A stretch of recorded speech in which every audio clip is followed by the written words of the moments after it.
Bismillahirrahmanirrahim. Assalamualaikum warahmatullahi wabarakatuh.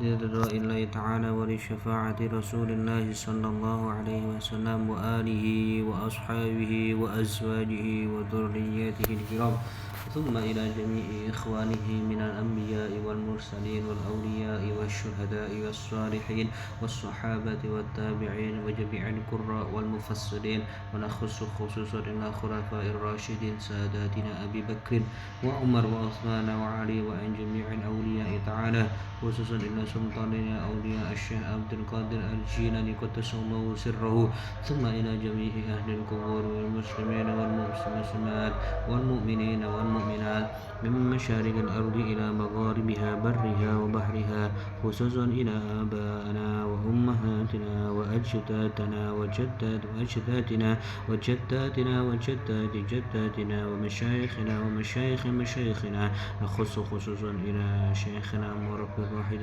أبي مستر المفروض وأم حسن حمزة وأصولهما وفروعهما ومشايخهما ومنتسبين إليهما وأهل سلسلتهما نخص خصوصا إلى مؤلفات الكتاب تحفة الأطفال وتحفة الطلاب نفعنا الله بهم وبعلومهم في الدين والدنيا والآخرة. الفاتحة. أعوذ بالله من الشيطان الرجيم. بسم الله الرحمن الرحيم. الحمد لله رب العالمين الرحمن الرحيم مالك يوم الدين إياك نعبد وإياك نستعين اهدنا الصراط المستقيم صراط الذين أنعمت عليهم غير المغضوب عليهم ولا الضالين آمين. Bismillahirrahmanirrahim. Qala al-muallif rahimahullah ta'ala wa nafa'ana Allah bihi wa bi'ulumihi wa amattana bi asrarihi fid dharain. Amin.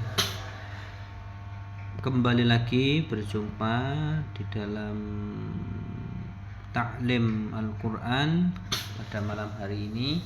Ngapunten nggih karena tadi awalnya niat saya barangkali bisa diajukan jadwalnya dari habis isya menuju habis maghrib.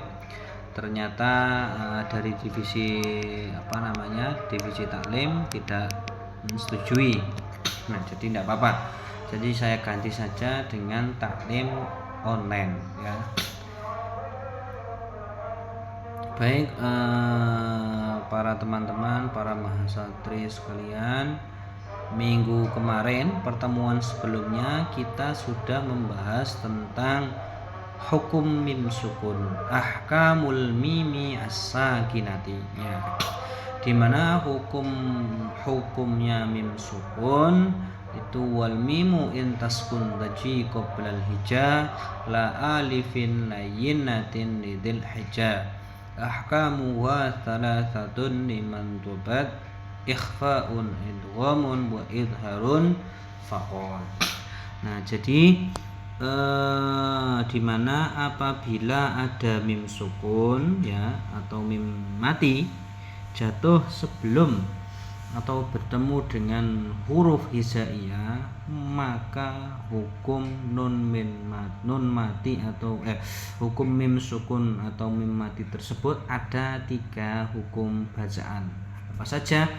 Yakni ikhfa syafawi, ada idgham mithlain atau idgham mimi, dan yang terakhir adalah idhar syafawi. Nah, di mana kemarin kita sudah membahas 2 hukum. Yang pertama, fal awwalul ikhfa'u 'indal ba'i wa sammihi syafawiyya lil qurra'i. Yang pertama adalah ikhfa pada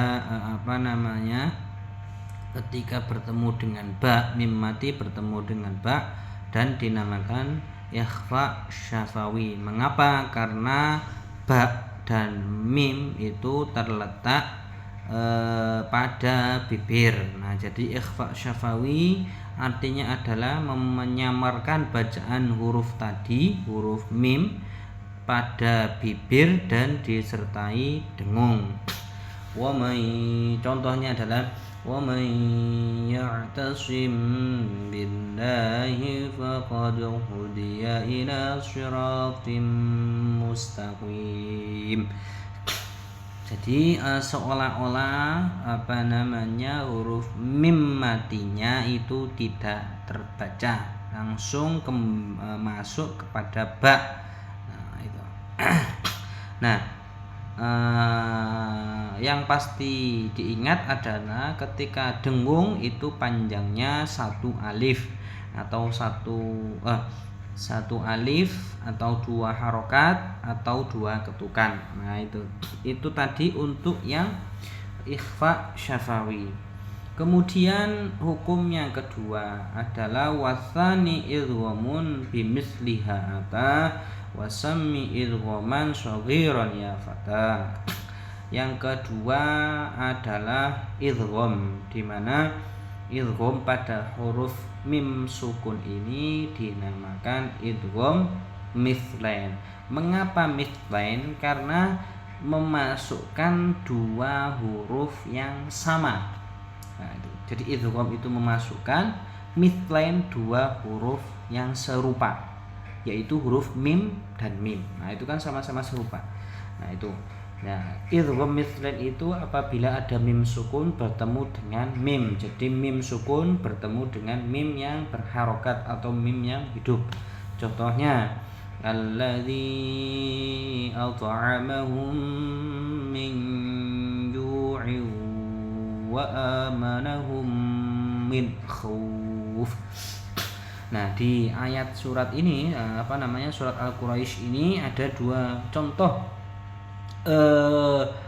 hukum idgham mithlain pada kalimat at'amahum min ju' dan wa amanahum min khauf.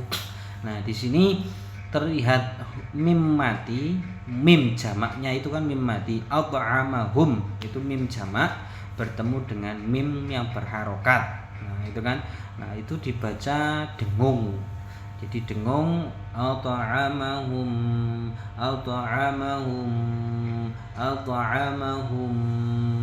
atau dua ketukan atau satu alif at'amahum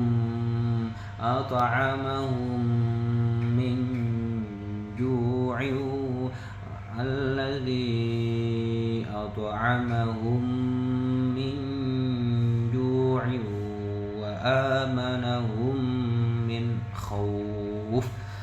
Nah, itu tadi untuk yang hukum yang kedua, yaitu idgham mithlain atau bisa disebut dengan idgham mimi, yaitu dimana khasnya itu dua mim yang bertemu. Nah, sekarang kita akan membahas hukum yang ketiga daripada ahkamul mimi as-sakinati, mim sukun. Hukumnya mim sukun. Wasalithul idharu fil baqiyah min ahrufin wa sammiha syafawiyah wahdar lada wawin wa fa'an takhtafi liqurbiha walittihadi fa'rifi. Nah, jadi di mana ada atau pada hukum mim mati yang ketiga ada yang dinamakan idhar syafawi. Mengapa? Karena mim itu termasuk huruf syafawiyah. Jadi berletak di bibir, mim ba ma ba. Nah, itu berletak di bibir. Nah, jadi hukum yang ketiga ini adalah apabila ada mim sukun bertemu dengan salah satu huruf selain mim dan ba. Jadi selain huruf ikhfa syafawi dan idgham mithlain tadi, yaitu mim dan ba. Nah, yang perlu diperhatikan adalah jika ada mim sukun bertemu dengan wawu dan fa, maka jangan dibaca ikhfa, akan tetapi bacalah dengan hukum bacaan idhar syafawi. Hal tersebut sering disalahartikan apabila mim sukun bertemu dengan wawu dan fa dibaca ikhfa, karena huruf mim, wawu dan fa jadi terletak pada satu makhraj. Nah ini wahdar nada wawin wafa an takhtafi likurbiha walittihadi fa'rifi. Nah itu loh. Jadi apa namanya wahdar yang perlu diperhatikan adalah ketika bertemu dengan mim sukun bertemu dengan wawu dan fa. Nah, ini kenapa likurbiha? Karena dekatnya. Jadi sama-sama makhrajnya juga sama. Nah, ini coba kita lihat contoh-contohnya ya, idhar syafawi. Nah, ini termasuk ini lafadz-lafadznya dan juga contoh hukum bacaan mim sukun. Yang pertama ada minal jinnati wan nas, itu dibaca gunnah. Sebabnya an-nunu wal mimu al musyaddadatani minal jinnati wan nas thumma lamma. Nah ini termasuk huruf dengung, huruf gunnah. Al-musyaddadatani ditasydid, nunnya ditasydid, mimnya juga ditasydid. Baik, yang kedua an'amta am yaquluna tumsuna. Nah ini hukumnya idhar syafawi. Mengapa? Karena an'amta. Ini sebabnya al-mimu as-sakinatu 'inda ta'i wal ya'i was-sini. Nah, jadi bertemu dengan huruf selain mim dan ba. An'amta al-siratal ladzina an'amta 'alaihim. An'amta. Nah, bukan an'amta. Nah, bukan am yaquluna, bukan am yaquluna, tapi dibaca izhar jelas. Tumsuna bertemu dengan sin. Nah, ini hukumnya izhar syafawi. Kemudian yang ketiga alaihim ghairi lakum dinukum am indahum. Nah, ini juga sebabnya bertemu dengan ain, dal dan ain.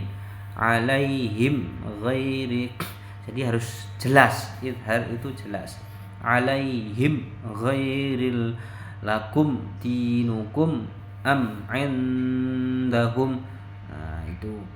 Kemudian wa may ya'tasim billahi faqad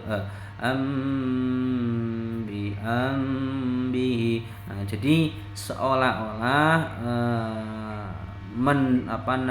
menyamarkan suara mim sukun ke dalam huruf ba. Jadi seolah-olah mim sukunnya tidak terbaca, langsung membaca ba, seolah-olah seperti itu. Itu dinamakan ikhfa syafawi. Kenapa? Karena mim sukun bertemu dengan ba.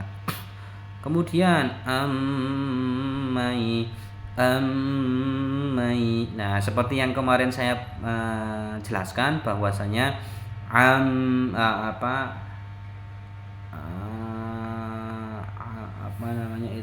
mimma. Nah, ini juga sama, aman. Nah, itu jadi bukan kok berarti ini dengung, bukan ya. Jadi ini memang dia gunnah, akan tetapi dipecah menjadi aman. Mim sukun bertemu dengan mim harokat fathah. Maka apabila ada dua mim yang bertemu, kemudian salah satunya itu huruf yang pertama sukun, kemudian huruf yang kedua berharokat, maka dibaca idgham mithlain atau idgham mimi. Walakum ma kasabtum. Nah, kalau ini memang mim jamak bertemu dengan mim. Walakum termasuk amman, ini kan amman yaqulu, amman, jadi am sama man, termasuk mimma, min sama ma. Nah itu sebabnya al mimu as-sakinatu 'indal mim. Kemudian yang keenam dinukum waliyadin, sama ini harus syafawi, alaihim waladdallin walahum fiha. Nah ini termasuk izhar syafawi juga, sebabnya mim sukun bertemu dengan wawu dan fa. Nah ini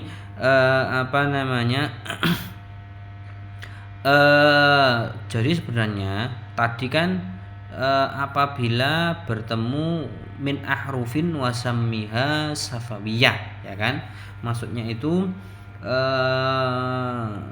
nah ini wahdar lada wawin wafa an takhtafi li qurbiha walittihadi fa'rifi. Nah memang tadi pengertiannya apabila ada mim sukun bertemu dengan salah satu huruf selain mim dan ba, berarti kan selain mim dan ba, ya kan. Nah tapi kok pertanyaannya adalah kenapa kok ketika bertemu dengan wawu dan fa ini kok dibaca izhar? Kenapa kok tidak dibaca ikhfa? Padahal kan bukan mim, bukan ba. Nah itu kenapa? Karena makhrajnya sama. Nah, itu makhrajnya antara mim, wawu, fa, nah itu sama. Contohnya dinukum waliyadin, alaihim wala walahum fiha. Nah jadi tidak dibaca dinukum waliyadin alaihim waladdallin walahum fiha, tidak, tetapi dibaca jelas dinukum waliyadin alaihim waladdallin walahum fiha. Nah itu namanya izhar syafawi, sebabnya al mimu as-sakinatu 'indal wawi wal fa'i. Nah jadi ketiga hukum tersebut mulai dari ikhfa syafawi, kemudian idgham mithlain dan juga izhar syafawi, ketiganya termasuk hukumnya mim sukun. Nah ini jadi mungkin diantara dari kalian mungkin sudah tidak asing dengan hukum-hukum ini, akan tetapi ketika yang kadang atau yang memang sering terlupakan yaitu di sini wahdar lada wawin wafa an takhtafi. Ya, jadi kadang karena pengertiannya adalah selain mim dan ba, ya, yang izhar syafawi itu tadi wawu dan fa kan bukan termasuk mim dan ba. Nah itu akan tapi kok dibaca izhar syafawi. Nah nanti saya mohon ketika sudah menyimak videonya sampai selesai ya, nanti membaca surat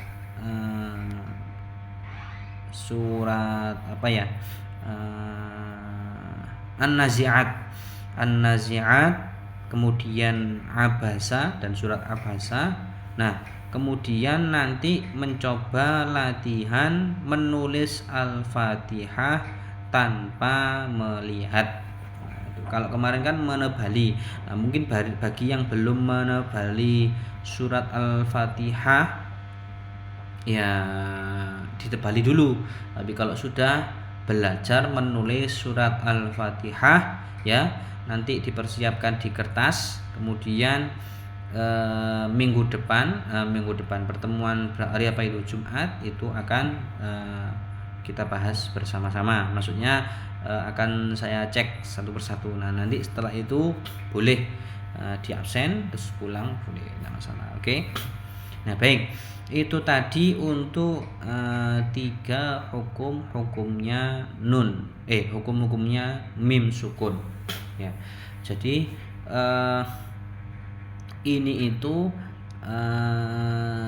sama sebenarnya, ketiganya ini memang menjadi tiga hukumnya ahkamul mimi as-sakinati. Jadi kalau istilahnya itu loh, ikhfa ya samar, idhar jelas, idgham memasukkan. Nah, itu sama. Sebenarnya sama. Nanti itu kalau kalian ingin memperdalam ilmu-ilmu seperti ini, tentang bagaimana kok boleh ya, jadi tidak harus berpacu atau bertumpu pada kitab Tuhfatul Thulab ini saja. Semisalkan ada materi atau kitab tajwid yang lain seperti Tuhfatul Atfal contohnya, atau Al-Minahus Saniyah, nah itu juga kitab tajwid. Atau yang paling sering di pondok-pondok pesantren itu adalah kitab Jazariyah ya, itu ya kitab Jazariyah. Kalau misalkan kan di Tuhfatul Thulab ini saya melihatnya ya, di kitab Tuhfatul Thulab ini yang dibuat untuk taklim itu kurang lengkap ya, jadi kurang lengkap. Mungkin juga menyesuaikan bagi para mahasantri yang memang tingkatnya itu mungkin ada yang belum paham tentang tajwid, mungkin seperti itu ya. Tapi kalau kalian ingin memperdalam, nanti ada itu Jazari, kitab Jazariyah. Nah, itu di sana banyak, termasuk nanti pembahasan tentang qiraah sab'ah, kemudian termasuk istilah-istilah dan sebagainya. Nah, itu kalau kalian ingin memperdalam ilmu tajwid di situ. Nah, kemudian juga nanti kalau ingin belajar tentang awal susunan kata, nah itu jadi misalkan kayak seperti tadi mimma, nah itu awal asalnya apa, mimma asluhu min ma, nah itu diidghamkan, nun sukunnya tadi diidghamkan seolah-olah. Nah, kemudian sebagai ganti daripada nun sukun yang dibuang, maka mimma ada tanda tasydid. Nah, tanda tasydid ini sebagai isyarat, sebagai penjelas ada nun mati yang dibuang. Nah, itu loh. Itu nanti kitab Al-I'lal. Jadi nanti ada I'lalus Sorfi, ada kitab Al-I'lal, itu banyak cetakan Pondok Lirboyo, cetakan Pondok Ploso, banyak. Beli di Bayakub. Ya, beli di Bayakub. Itu jika kalian ingin memperdalam ilmu-ilmu tersebut. Nah, itu baik, saya itu punya cerita ya. Jadi dulu ketika saya masih di pondok itu ada salah satu guru di sana itu, jadi setiap ba'da maghrib itu semua santri setoran. Nah, kemudian sorogan, jadi apa itu sorogan, hadap-hadapan ada majelis ya, melingkar seperti taklim Quran, tapi nanti satu persatu setor. Contoh, ayo sekarang materinya adalah surat Al-Fatihah. Nah, itu kemudian beliau menjelaskan dulu a'udzu dan sebagainya. Nah, kemudian satu persatu santri dites, ayo maju. Nah, bagi santri yang memang sudah pernah mondok, sedikit bisa salahnya itu sedikit gitu. Salahnya itu sedikit. Contoh gini, tajwidnya atau makhrajnya huruf alif dan atau hamzah dan ain, nah itu tidak bisa membedakan ketika membunyikan itu a dan a sampai ngeden, nggak bisa. Terus balen mengulang terus sampai dia benar-benar bisa. Nah, itu model sorogan itu sampai kadang berbulan-bulan santri itu ada yang tidak lulus Al-Fatihah saja tidak lulus. Nah itu mengapa sih kok di pondok pesantren itu seperti itu? Karena supaya ketika kita belajar dari ustadz yang memang ustadz ini jelas sanad keilmuannya, pernah mondok di mana, gurunya siapa, sampai sambung kepada Rasulullah atau tidak. Nah itu. Jadi itu kan kita ini tidak pernah menjumpai Nabi, kita tidak pernah bertemu dengan Nabi, kita umatnya Nabi yang jauh berabad-abad hidup setelah Kanjeng Nabi wafat, ya kan? Nah, bagaimana keotentikan pembacaan Al-Quran dan sebagainya? Ya melalui ulama. Misalkan dari sahabat, kemudian menuju tabiin, kemudian sampai menurun kepada ulama-ulama, kemudian turun kepada kiai-kiai kita, di ustadz-ustadz kita di Indonesia. Nah, beliau-beliau ini juga mempraktekkan apa yang pernah diajar oleh gurunya. Nah, misalkan saya mengajar A, kemudian kalian ini mengajarkan apa yang saya ajar. Kalian ketika nanti suatu saat jadi ustadz atau jadi kiai atau jadi dai dan sebagainya, mengajarkan apa yang telah saya ajarkan, atau mungkin di pondok A. Nah itu kemudian santri kalian, murid kalian mengajarkan lagi A sampai seterusnya, sampai sambung. Nah itu kan saya A dapat dari guru saya dapat dari gurunya, guru beliau dapat dari guru sampai sambung kepada Rasulullah. Nah artinya sanad atau rentetan atau ibaratnya itu rantai keilmuannya. Nah itu rantai atau sanad keilmuannya itu jelas. Nah itu loh. Jadi tidak salah kaprah. Nah itu terkadang memang salah kaprah. Nah itu ya bisa sedikit, apalagi marak sekarang itu ya, bisa baca hadis satu, apalagi terjemahan sudah dalil sana sini, ya kan? Apalagi sampai mengkafirkan sana sini. Nah itu kemudian ketika memang terkadang ya, nyun sewu, saya kemarin itu sholat zuhur di salah satu masjid di Kota Malang. Memang ketika membaca itu adzan saja bagus pakai langgam, imamnya juga bagus pakai lagu. Nah ternyata cingkrang, nyun sewu, permisi ya, cingkrang, celananya cingkrang lah.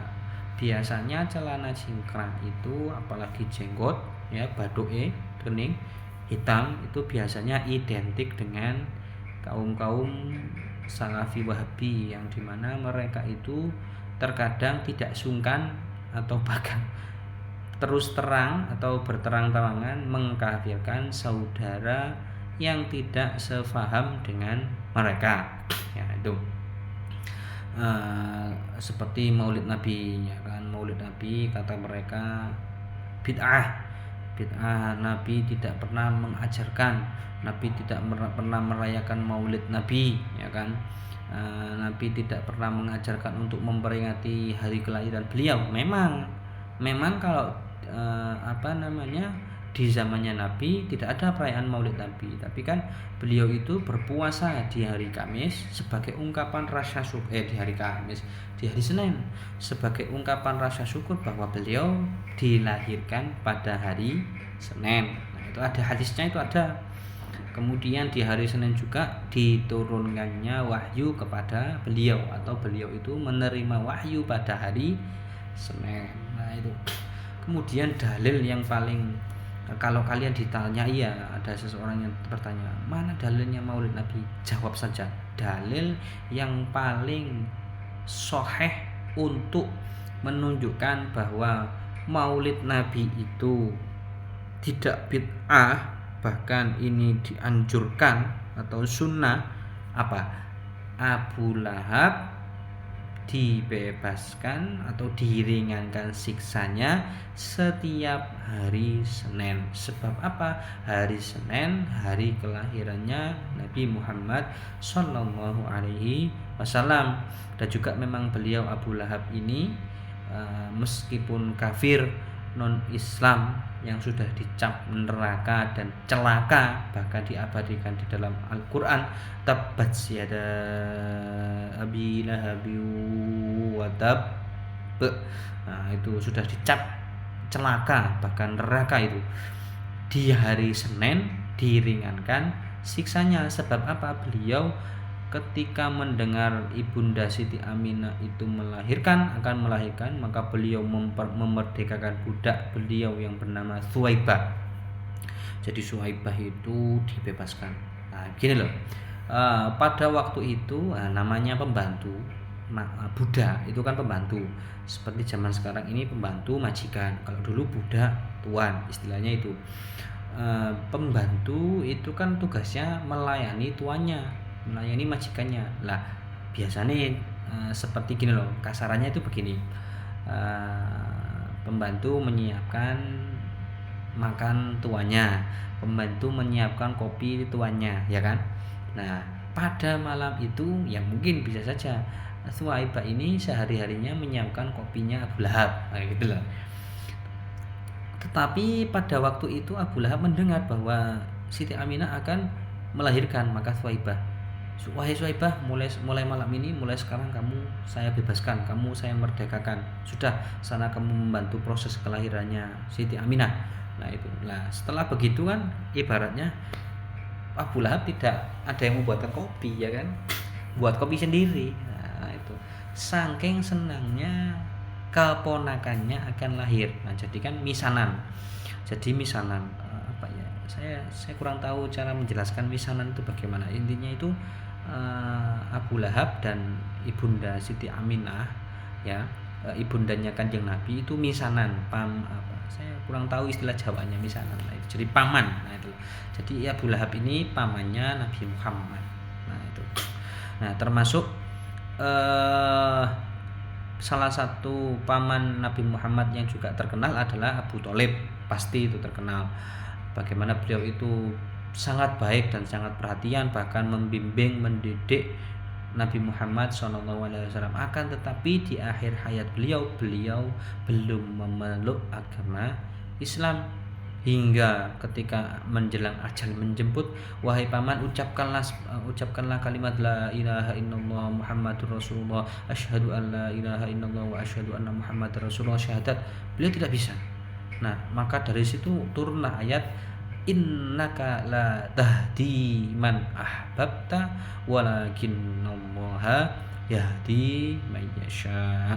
Innaka la tahdi, sesungguhnya engkau wahai Muhammad, kata Allah, la tahdi, tidak bisa memberikan hidayah, man ahbabta, kepada orang yang engkau cintai.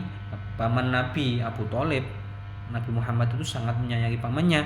Walakinnallaha yahdi may yasha, akan tetapi Allah yang maha memberi hidayah kepada kita semua, termasuk mungkin saudara-saudara kita, atau mungkin ada keluarga kita atau tetangga kita yang mungkin belum diberi hidayah untuk bisa melakukan sholat. Tidak bisa melakukan sholat artinya apa? Tidak mau. Nah itu loh, meskipun hidup di dekat masjid, dekat musola, jangankan melakukan sholat di masjid, masuk masjid saja tidak pernah. Nah itu kan ada. Nah itu kita tidak usah heran, kita tidak usah menyalahkan, kita tidak usah membanggakan diri kita. Kamu tidak pernah ke masjid, kamu kafir, kamu dosa, kamu begini. Tidak usah. Yang penting tugas kita adalah menyampaikan, mengajak. Ayo, mbok ya sekali-sekali ke masjid. Nah, diajak, ayo ke masjid, ayo dan sebagainya. Tugas kita untuk mengajak, tugas kita hanya menyampaikan. Nah seperti dawuhnya Gus Bahak, kalaupun tugas kenabian itu untuk membasmi, ya kan, untuk mengislamkan semuanya, kenapa tidak bermitra dengan malaikat Israel saja? Jadi bukan malaikat Jibril. Nah, malaikat Israel kan gini, kamu kafir, kamu tidak Islam, cabut nyawa. Tidak kan, malaikat Jibril. Nah itulah. Nah itu hikmahnya itu apa? Hikmahnya menunjukkan bahwa agama ini itu agamanya mengajak dengan halus, dengan lemah lembut, dengan akhlak yang baik, bukan dengan akhlak yang buruk, mengajarkan kekerasan atau cara kasar yang lain. Nah, jadi Islam, kita alhamdulillah diberikan nikmat Islam, iman. Nah itu makanya kita harus bersyukur, alhamdulillahilladzi an'ama alaina bi ni'matil imani wal islam. Alhamdulillah ya Allah, alhamdulillah, segala puji bagi Engkau, alladzi an'ama alaina, yang memberikan nikmat kepada kami berupa iman dan Islam. Itu nikmat yang sangat-sangat besar. Kenapa? Tidak semua orang mendapatkan. Kita bisa sholat, syukur, alhamdulillah. Kita bisa diberi nikmat iman dan Islam. Itu implikasinya pada kehidupan kita itu apa? Ketika akan sholat, kita mau sholat, kita digerakkan oleh Allah untuk mau sholat. Beda dengan orang yang memang kelihatannya Islam, tapi dia tidak diberi kenikmatan iman dan Islam, maka tidak ada rasa untuk aku ingin sholat, tidak ada. Meskipun katakanlah dikenal beliau itu, misalkan ada tetangga kita yang beliau Islam tapi tidak pernah terlihat melakukan sholat. Nah itu kita bersyukur. Akan tetapi kita juga tidak boleh suudzon kepada orang, misalkan kok tidak pernah ke masjid, kok tidak pernah ke sini, barangkali sholatnya di rumah, barangkali dan sebagainya. Tapi kita juga ibaratnya melihat gitu loh. Melihat ini begini, kalau memang benar dia itu tetangga kita, keluarga kita benar-benar tahu bahwa dia tidak melakukan sholat, maka kita mengajak gitu loh. Ayo, dakwah itu mengajak, bukan mengejek. Ayo sholat, bukan gak tahu sholat, kamu gak pernah sholat, itu ngejek namanya. Mengajak, merangkul bukan memukul. Ayo sholat itu, ayo sholat, ayo. Nah, itu tidak bagus. Nah, itu merangkul bukan memukul. Merangkul, ayo. Nah, itu bukan memukul, mentung bukan. Nah, itu.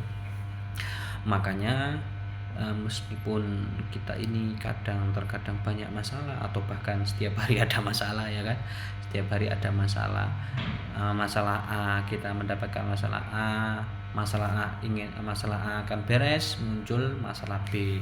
Bahkan masalah A belum beres, muncul masalah B. Masalah B belum selesai, muncul masalah C dan sebagainya.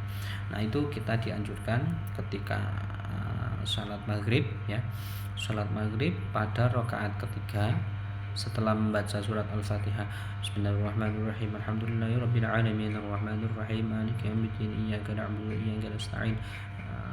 Bismillahirrahmanirrahim. Alhamdulillahirabbil alamin arrahmanirrahim maliki yaumiddin iyyaka na'budu wa iyyaka nasta'in ihdinas siratal mustaqim siratal ladzina an'amta 'alaihim ghairil maghdubi 'alaihim waladdallin amin. Nah, itu kita membaca Rabbana la tuzigh qulubana ba'da id hadaitana wa hab lana min ladunka rahmah innaka antal wahhab. Dibaca satu kali supaya apa? Itu doa ijazah dari guru saya, supaya kita itu diteguhkan imannya. Iman itu kan yazid wa yanqus. Iman itu berkurang, bisa bertambah. Nah, kita ini diteguhkan iman kita supaya dijaga oleh Allah keimanan kita, keislaman kita. Supaya apa? Supaya suatu saat ketika kita ini berada pada zaman yang memang mendekati zaman akhir, ya memang sekarang juga mendekati, akan tetapi setiap zaman itu pasti akan semakin rusak, semakin kesini semakin rusak. Nah, kita itu masih bisa diteguhkan iman kita gitu. Iman kita dijaga oleh Allah. Contoh, misalkan 5 tahun lagi korupsi itu sudah jadi kebiasaan, baik di lingkup kecil, masyarakat kecil maupun pejabat-pejabat, jadi sesuatu yang biasa lah, wajar. Nah, kita sebagai orang yang beriman, kita dijaga oleh Allah, maka kita tidak akan melakukan hal yang dimurkai oleh Allah. Contohnya tadi itu, seperti misalkan mungkin 5 tahun lagi korupsi itu menjadi hal yang sangat biasa. semua orang melakukannya. Nah, karena kita dijaga keimanan kita oleh Allah, maka kita tidak ikut-ikutan melakukan hal tersebut. Nah, itu Rabbana la tuzigh qulubana ba'da idh hadaitana wa hab lana min ladunka rahmah innaka antal wahhab. Itu dibaca satu kali setelah membaca surat Al-Fatihah pada sholat maghrib rakaat yang terakhir. Ini wallahu a'lam bishawab. Al-Fatihah. A'udzubillahi minasyaitonir rajim. Bismillahirrahmanirrahim. Alhamdulillahirabbil alamin. Arrahmanir rahim. Maliki yaumiddin. Iyyaka na'budu wa iyyaka nasta'in. Ihdinas siratal mustaqim. Shiratal ladzina an'amta 'alaihim ghairil maghdubi 'alaihim waladdallin. Amin. Nanti di absen sendiri. Kurang lebihnya mohon maaf. Assalamualaikum warahmatullahi wabarakatuh.